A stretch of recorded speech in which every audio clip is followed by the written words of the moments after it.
এই মুহূর্তে জঙ্গিপুরের সবচেয়ে বড় খবর, ভেঙে দেওয়া হলো জঙ্গিপুর পৌর বোর্ড। পদ থেকে সরিয়ে দেওয়া হয়েছে পৌরসভার চেয়ারম্যান মফিজুল ইসলামকে। পৌরসভার প্রশাসক হিসেবে দায়িত্ব দেওয়া হয়েছে জঙ্গিপুরের মহকুমা শাসক সুধীর কুমার রেড্ডিকে। এই সিদ্ধান্ত ঘিরে রাজনৈতিক মহলে তীব্র আলোড়ন সৃষ্টি হয়েছে।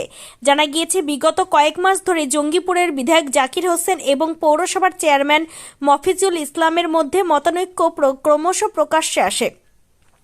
পৌরসভার বিভিন্ন উন্নয়নমূলক কাজ, প্রশাসনিক সিদ্ধান্ত এবং দলীয় সমন্বয় নিয়ে দুই পক্ষের মধ্যে দূরত্ব বাড়ছিল। একাধিকবার বিষয়টি দলীয় স্তরে মেটানোর চেষ্টা হলেও শেষ পর্যন্ত তা সফল হয়নি বলেই সূত্রের খবর। এই রাজনৈতিক টানাপোড়েনের মধ্যেই রাজ্য সরকারের পক্ষ থেকে জঙ্গিপুর পৌর বোর্ড ভেঙে দেওয়ার সিদ্ধান্ত নেওয়া হয়। চেয়ারম্যানকে অপসারণ করে পৌরসভার সম্পূর্ণ প্রশাসনিক দায়িত্ব তুলে দেওয়া হয়েছে প্রশাসকের হাতে। ফলে আপাতত নির্বাচিত জনপ্রতিনিধিদের বদলে প্রশাসনিক ব্যবস্থাপনায় চলবে জঙ্গিপুর পৌরসভা। এখন থেকে জঙ্গিপুর পৌরসভার প্রশাসক হিসেবে দায়িত্বভার সামলাবেন জঙ্গিপুরের মহকুমা শাসক IAS সুধীর কুমার রেড্ডি। আমি এটা 1.5 বছর থেকে তার বিরোধিতা করছি।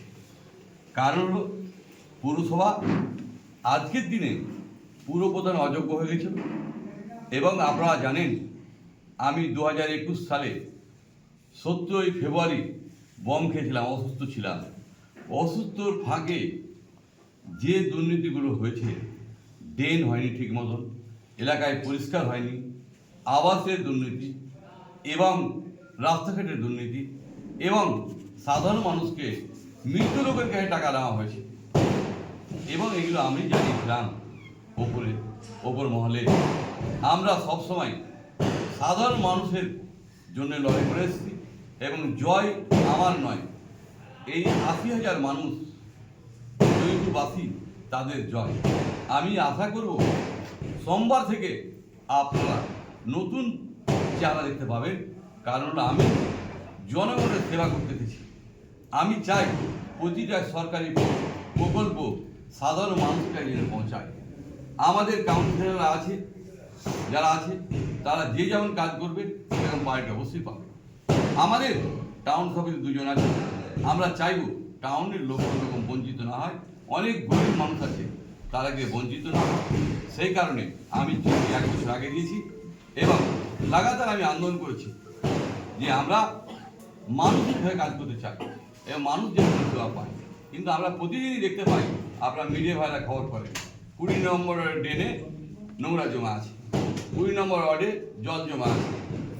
আপনারা বলেন 2 নম্বর ওয়ার্ডে জল জমা আছে, আপনারা বলেন 12 নম্বরে জল জমা আছে। আপনারা বিভিন্ন প্রশ্ন করেন আমাকে, আপনারা প্রশ্নের উত্তর সবসময় দিয়েছি। কিন্তু আমি বলছি আপনাকে, সোমবার থেকে নতুনভাবে নতুন সাজে আমরা সকল মিলে জঙ্গিপুরবাসী প্রতিটা মানুষের বুদ্ধিজীবী লোকের দায়িত্ব পড়ে এই পুরসভাকে সাজানোর। তারাও যদি এগিয়ে আসে এবং আমাকেও যে লিগেলভাবে কাজ করতে হয়, এসডিওকে আমরা চাই লিগেলভাবে কাজ করতে এবং জঙ্গিবাসীকে উন্নয়ন করতে। আমরা চাই জঙ্গিপুরকে এগিয়ে নিয়ে যেতে। কেমন লাগছে আজকে দেখুন, আমার দীর্ঘ 1-1.5 বছরের লড়াই আজকে আমি সাক্ষী হয়েছি। আমার খুব ভালো লাগছে।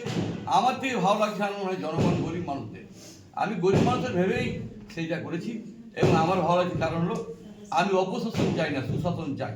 আমি চাই না এলাকায় ল অ্যান্ড অর্ডারকে ভাঙুক, ল অ্যান্ড অর্ডার সঠিক থাক, সেটাই চাই। এটা কিন্তু হচ্ছিল না। আশা করি আগামী দিনে হবে। আমরা সকলেই জানবেন, মিডিয়া ভাইরা, আপনার মিডিয়া ভাইকে সম্মান করি এবং মিডিয়া ভাইকে বলছি যে আমি কীভাবে কাজ করেছি আমাদের গ্রামগুলো দেখে আসুন। প্রতিটা অঞ্চল, একটা অঞ্চল নয়, প্রতিটা অঞ্চল আপনারা দেখে আসুন কী ধরনের কাজ করেছি। আপনারা দেখবেন বংশবাটি এবং অজগর পাড়া প্রায় 15 কিলোমিটার ঘুরতে হতো, কাল থেকে কিন্তু 2-2.5 কিলোমিটার হয়ে যাবে। কেন? কাল ব্রিজ ওপেনিং হচ্ছে, তারপরে মাঠ দিয়ে রাস্তা করে আমি ব্রিজ করেছি। ওখানে কালকে আপনারা আসবেন। আমি অনুরোধ করছি, আরও কিছু আমার ঘোষণা করার আছে, আপনারা আসবেন। আমি চাই মিডিয়া ভাইরা সঠিকটা তুলে ধরুন। আমরা সকল মিডিয়ার ভাইকে সম্মান করি, কিন্তু এমন খবর না আপনারা করবেন না মানুষের ভালোটাকে কেটে দিয়ে খারাপটাকে ধরবে, এটা না হয়। আমি সকলকে শ্রদ্ধা করি, শ্রদ্ধা রাখবেন এবং প্রতিটা জঙ্গিবাসীকে আমার ধন্যবাদ জানাই। গোটা জঙ্গিপুর পরিবেশ তৈরি হয়েছে, কি বলবেন? দেখুন, উৎসব মানুষ, আপনারা জানেন অপশাসন চলছিল, শাসন এসছে, তাই মানুষের গণতন্ত্র উৎসব, সেই উৎসব এসছে।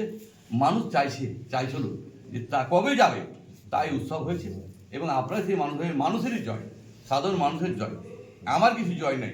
আমি একজন জনসেবক এবং মানবিক হিসাবে কাজ করতে এসেছি। আমি এমএলএ নয়, এমএলএ আগে থেকে অনেক জনসেবা করি, এমএলএ হয়ে বেশি করে করি, কিন্তু আমি চাই জনসাধারণের মানুষ কাজ করা হোক। আমার কাছে না কোনো জাতি ধর্ম আছে, মানুষ ধর্ম পালন করতে এসেছি। মানুষের ভালো মানে আমার ভালো।